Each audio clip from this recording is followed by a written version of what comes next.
Ito mga idol, sumabit ang kanyang chin. Ngayon napunit ang bumper.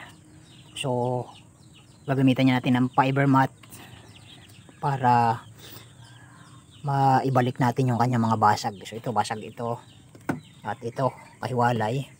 Then ito. So kailangan lang natin yang saidin para once na mag-apply tayo ng fiber, hindi masusunog ang plastic.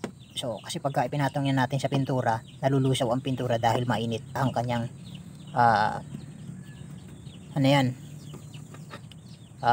hardener at cobalt. So pag nagmix yun, mainit yun, hindi kakayanin ng pintura, kaya lumolobo, hindi natutuyo ng maayos sa ilalim. Yun ang ganda niyan, and then pinturang bago.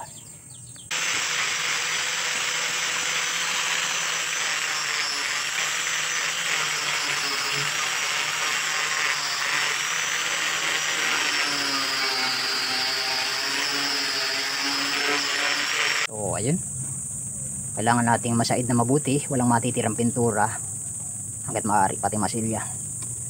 Matiyak natin na plastic talaga yung lalapatan ng ating fiber materials, dahil ang ating fiber ay mainit, hindi makakasurvive ang tigas ng pintura sa init na taglay ng ating fiber na ipapatong. Kumbaga yun ang pagmumula ng pag-angat, dahil siya ay nasa ilalim. So magkakaroon ng espasyo yun doon, magkakahangin, magkakaroon ng bubbles, at hindi matutuyo ng maayos syempre ang nasa ilalim. Kaya hindi pwedeng ipatong natin yung fiber sa pintura. Ang fiber ay mas maganda ipatong talaga natin sa plastic, kagaya nito. So same material, so walang magiging epekto.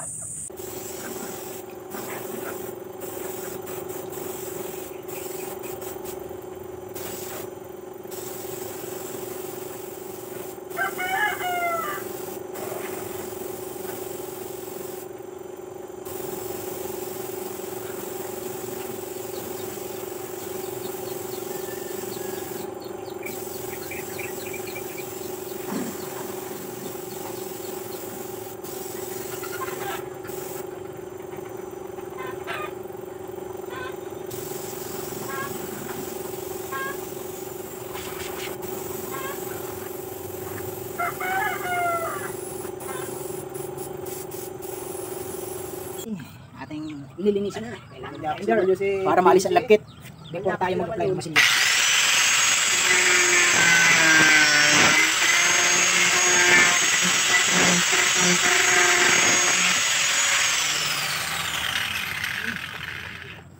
Dating gawin, kailangan maalis ang lagkit before tayo mag-apply ng masilya.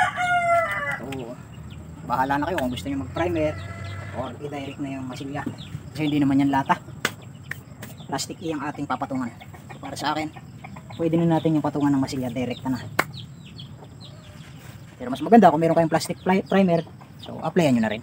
Ito na mga lodi yung ating ipiniber, dahil siya ay sumabit at nawasak. So naglagay na lang tayo ng itim after nating mapinturahan ng orange. Ito yung kanyang black sa laylayan. So bumalik siya kung ano yung dati niyang status nung hindi pa nasisira. So ito naman yung ating ni-repair dito sa side. Ayan. Halos same color din. Ang problema lang, so itong body ay meron na siyang history ng retoke, kaya hindi rin siya magiging perfect na same dun sa old paint, kasi yung ating i-apply ay kalapit din yung pinagretokehan before tayo.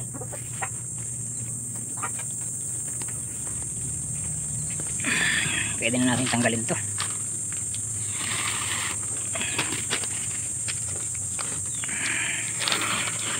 Kasi baka bumaon naman yung ating tape dun sa pintura.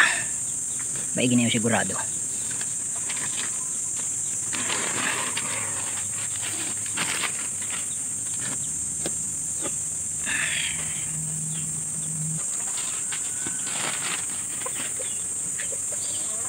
Yung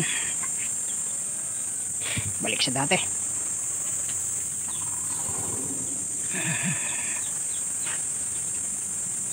Dahan-dahan, baka mahilap. Yan. At ayun na nga mga lodi. So lumabas na. Finish yung ating retoke, fiber and retouch sa ibang parte. Side.